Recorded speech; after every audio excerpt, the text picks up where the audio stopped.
To really grasp the stakes here, just listen to how Donald Trump himself recently framed the situation. He flat out stated that the world is one step away from either peace or another massive Middle East conflict. I mean, talk about a stark binary choice. We are either on the verge of a historic diplomatic breakthrough or we're staring down the barrel of a major war.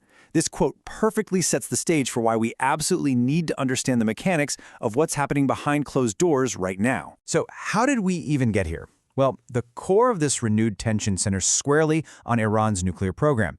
The Trump administration has drawn a very firm red line, declaring that Iran simply cannot possess a nuclear weapon.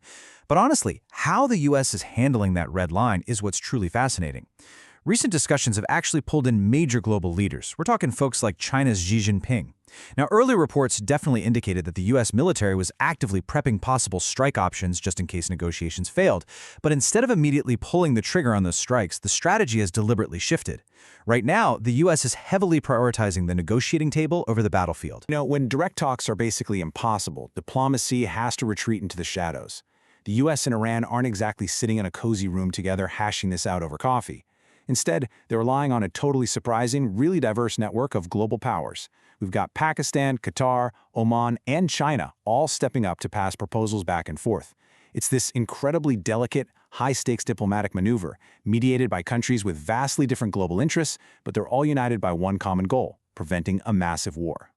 Okay, so what exactly are they passing back and forth through these intermediaries? Well, there are 4 critical components to the fragile agreement currently on the table. Step 1 is definitely the most immediate. Just stop any further military escalation. Hit the brakes on the momentum toward war. Step 2 gets right to the root cause, which is limiting Iran's nuclear activities. Step 3 aims to reopen those crucial global shipping routes. And Step 4 is kind of a broader mandate to just bring down the overall temperature and reduce tensions in the Gulf region. That's the blueprint for peace they're working with. But the million-dollar question is, will it actually work? Trump has definitely injected some public optimism into the mix, saying there's a very good chance of reaching an agreement. But we kind of have to weigh that optimistic statement against the harsh reality on the ground.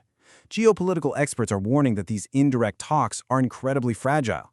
I mean, we're talking about a situation where a single misinterpretation, a stray drone, or just one wrong move could completely collapse the negotiations and tear that entire peace blueprint right up. To really understand why these talks could collapse so easily, we've got to look at the geography. The Strait of Hormuz is a remarkably narrow waterway in the Middle East, but man, it punches way above its weight. To put this into perspective, roughly 20% of the world's total global oil supply passes through this exact 21-mile-wide choke point every single day. 20%! Understanding this specific piece of geography is absolutely crucial to understanding why the entire world is sweating over the standoff. And right at that exact choke point, we have 2 completely opposing positions. On one side, reports are indicating that Iran has discussed controlling access to the strait and even introducing a shipping toll system. Basically, they'd be charging a fee just to pass through. On the flip side, the U.S. demand is absolute, no middle ground. They demand the strait must be kept fully open and free to all international shipping. It's a fundamental clash over who gets to control the literal arteries of global energy. This isn't just a suggestion, this is a strict American diplomatic red line. Trump aggressively summed up the U.S. position by simply stating, "We want it open, we want it free." And echoing that, U.S. Secretary of State Marco Rubio firmly warned that an Iranian toll system simply can't happen. The pushback from Washington here is fierce, and for good reason, because the economic implications of a toll, or worse, a full blockade, are practically unthinkable for the global economy. Economic trigger. We really have to zoom into the absolute biggest disagreement of the whole shebang, the uranium stockpile. Let's impartially map out these demands. The Trump administration is pushing for strict nuclear inspections, hard limits on uranium enrichment so it doesn't cross into dangerous territory, and the outright removal or destruction of sensitive nuclear material. Conversely, Iran is standing firm, refusing to fully surrender sovereign control over its uranium program. Talk about being stuck between a rock and a hard place during these secret negotiations, right? And the stakes on this specific disagreement literally couldn't be higher. If diplomacy completely collapses, specifically over this uranium issue, the immediate next option on the table isn't just scheduling more talks. It is highly likely to be a military confrontation. This is the exact trigger point where a failed negotiation would rapidly pivot straight back to war. The macro level for a second and look at the ticking clock hanging over all of this. We are basically looking at a dual reality right now. Analysts are noting there's a serious political timeline at play here.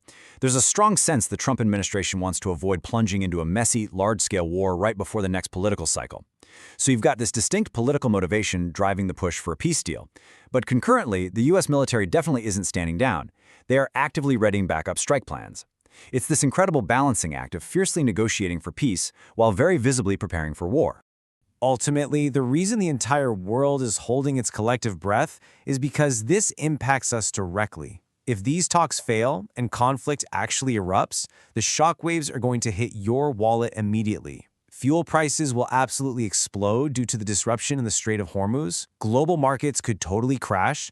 International trade will be severely disrupted.